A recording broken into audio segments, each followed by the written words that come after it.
We must not be ignorant of Satan's devices. Jesus said to Peter, "If you love me, feed my sheep." As believers in Jesus Christ, we must understand what we are up against. We must learn as much as we can about our enemy, the devil, and his strategies if we want to defeat him. We are at war with the devil. He hates us and wants to destroy us. We must be aware of our enemy's weapons and strategies because our spiritual life depends on it. Satan will never be or can be your friend. He comes to kill, steal, and destroy. Revelation 12 calls him the accuser of the brothers and sisters. Verses 10 and 11 is what Satan doesn't want you to know. Then I heard a loud voice shouting across the heavens, "It has come at last, salvation and power and the kingdom of our God and the authority of his Christ. For the accuser of our brothers and sisters has been thrown down to earth, the one who accused them before God day and night. And they have defeated him by the blood of the Lamb and by their testimony. And they did not love their lives so much that they were afraid to die." They have defeated him by the blood of the Lamb and by their testimony. Satan has already been defeated. The greatest weapons Satan has are fear and ignorance. Ignorance causes you not to know the Word of God or His wonderful promises. Fear casts out faith, and without faith, it's impossible to please God. God has not given us a spirit of fear, but of power and of love and of a sound mind. We must not fear the devil or whatever he tries to bring against us. We must not live in fear of the coronavirus. The coronavirus is not God's judgment on the world, as some may be preaching or teaching. We see in Revelation 20, verse 11 and 13. Before God's judgment comes, the earth and the heavens will have already fled away. John said, "And I saw a great white throne, and the one sitting on it, the earth and sky flee from his presence, but they found no place to hide. I saw the dead, both great and small, standing before God's throne. And the books were opened, including the book of life. And the dead was judged according to what they had done, as records in the book.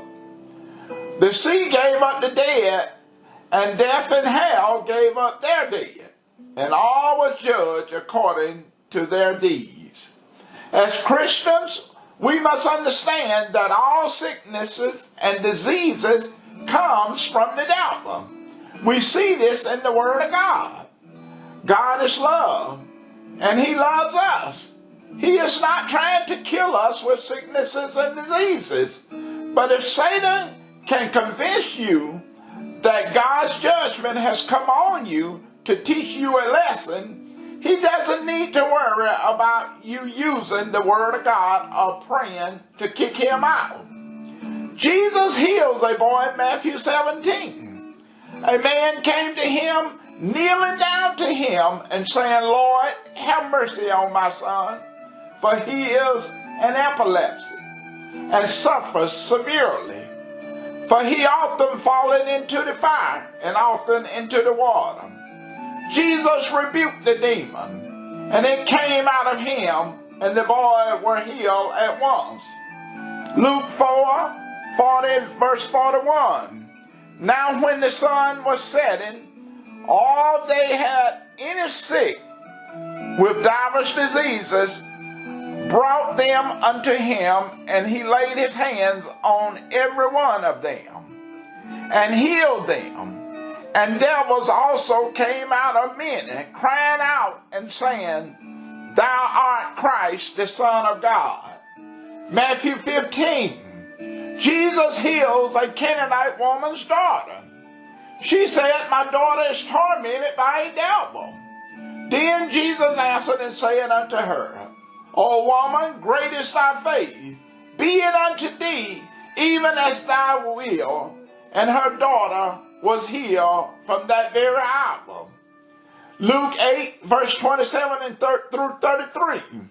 When he went forth to land, there met him out of the city a certain man which had devils long time, and wore no clothes, neither abode in any house, but in the tombs. You may call him demon-possessed or mentally ill. Either way, it comes from the devil. And Jesus asked him, saying, What is thy name? And he said, Legion, because many devils were entered into him. And they besought him that he would not command them to go out into the deep. And there was there an herd of many swines feeding on the mountain. And they besought him that he would suffer them to enter into them. And he suffered them.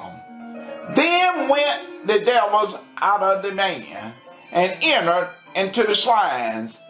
And the herd ran violently down the steep place into the lake, and were choked. We must meet the devil head on with the word of God. Satan has already been defeated. We must put on all the armor that God supplies. In this way, you can take a stand against the devil's strategy. God's judgment will not come until judgment day, but sin will cause the hedge to fall that God has placed around you. We must always pray and never give up, because prayer will change things. I'm Pastor Larry Cobb of the Redeeming Light Ministries. You have a blessed day.